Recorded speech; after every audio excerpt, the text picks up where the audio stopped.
Well, hi, Dylan. Thanks so much for joining us today. It's so great to have you as our volunteer of the quarter this quarter. Cordell, thanks so much for the invitation. And I am honored, and I love you all in community boards. Great. We love having you. And so my first question is, how did you get to be involved with community boards? I got involved, it was 9 or 10 years ago. And since being in law school, which was now 15 years ago, I've always wanted to be a mediator. It was my favorite class in law school. But then I didn't quite have the guts to do it for a few years. And it was the community boards mediation training. I got the guts up to take it. And it changed my life, and I loved it. After doing the community boards training, I started my own mediation practice, which is Miles Family Law and Mediation, and I've been doing that for 8 years now. A mediation training makes you much more aware of the dynamics of relationships and the dynamics of communication, and that is a precious gift from mediation and from community boards. Well, great. So then what motivated you to become a mediator?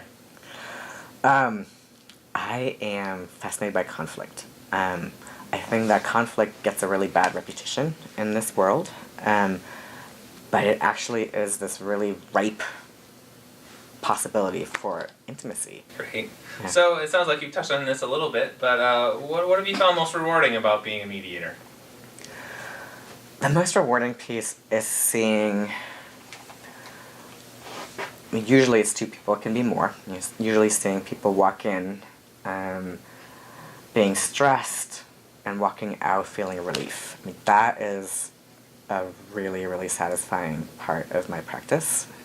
And just as an example, there are different levels of that, but sometimes people walk in and this was a community boards mediation. There were two people who lived in the same house, and they had very different communication styles. One person was really detail-oriented, but didn't speak very much, spoke in very short sentences, and the other person was not very detail-oriented, in fact, thought details were boring, but spoke in very long, spoke much longer, and with much more emotional content. And they were needing to work something out about their house, and they drove each other crazy. And they walked in, and they just were literally, you could feel the tension in the room. And after a while, they were able to see that all that was happening is that they have two different styles of communicating, but that one person's terseness wasn't actually intended to be an insult, and the other person not paying attention to details was not a slap in the face. So they started to see, oh, this is actually, we're just two different people, and none of this is intended as an attack on the other. And power to them for being able to break through that and to see that.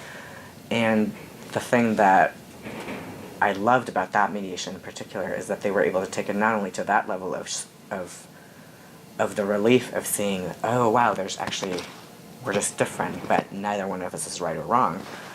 They actually then made use of their differences to come up with a plan for how to deal with a third person who they wanted to negotiate with, and assign tasks to each other according to their preferences and according to their skills. So not only did they stop seeing their differences as bad, they actually made good use of them. And that was really beautiful to see.